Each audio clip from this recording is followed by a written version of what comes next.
আর খাদিজা রাদিয়াল্লাহু আনহা কি করলেন? একই দাওয়াত দিয়ে কেউ ইসলাম গ্রহণ করেনি। আপনি ভাবতে পারেন 13টি গোত্রের কেউ ইসলাম গ্রহণ করেনি, কেউ না। বাড়িতে এসে অত্যন্ত খারাপ মন নিয়ে ঠেস দিয়ে বসে আছেন। খাদিজা রাদিয়াল্লাহু আনহা বলেছেন না বয়সে বড়, আল্লাহ রাসূলের বয়স 25, তার বয়স কত?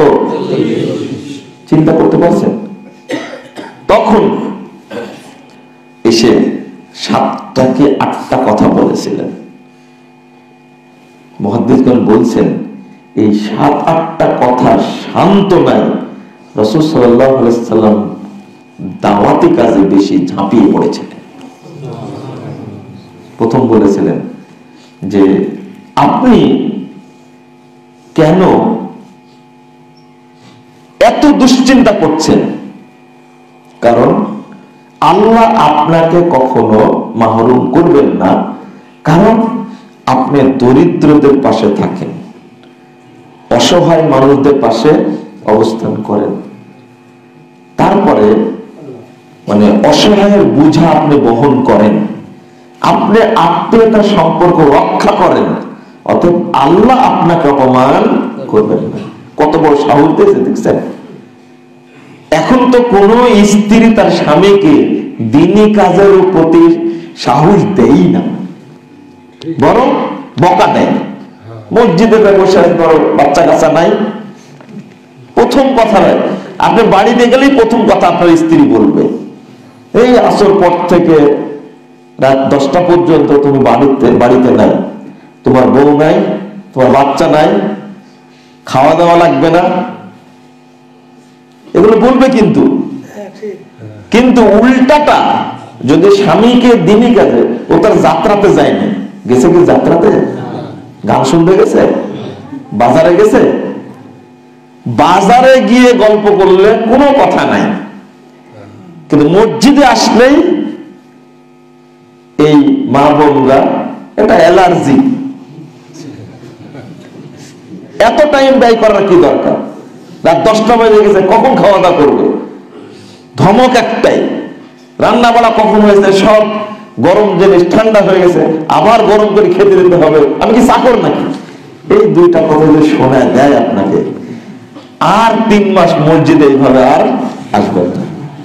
অথচ ওই মেয়েটার যদি, ওই স্ত্রীর যদি একটু জ্ঞান থাকতো, মা খাদিজা রাদিয়াল্লাহু আনহা আল্লাহ রাসূলকে যেভাবে দ্বীনি কাজের জন্য সহযোগিতা করেছেন, আমিও আমার স্বামীর সহযোগী হই, যেন আল্লাহ আমাকে খাদিজার সাথে জান্নাতে থাকার সুযোগ করে দেন।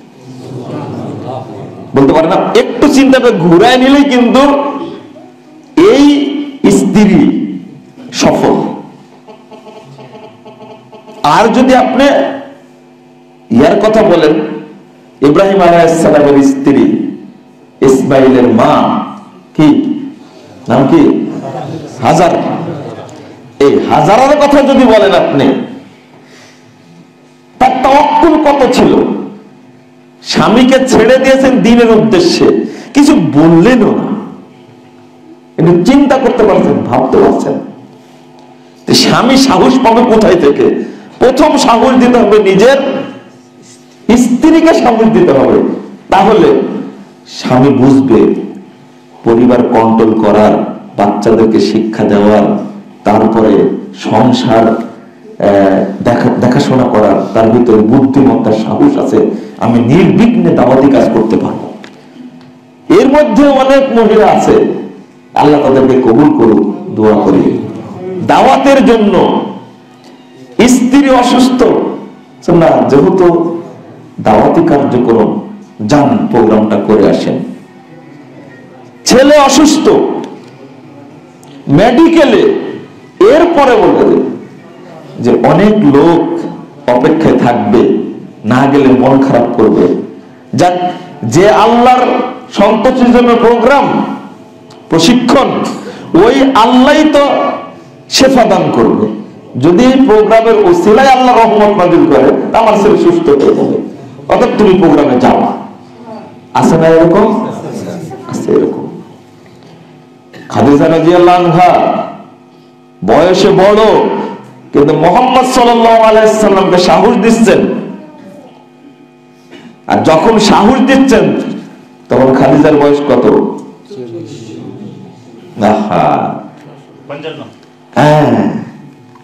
তখন হলো 55।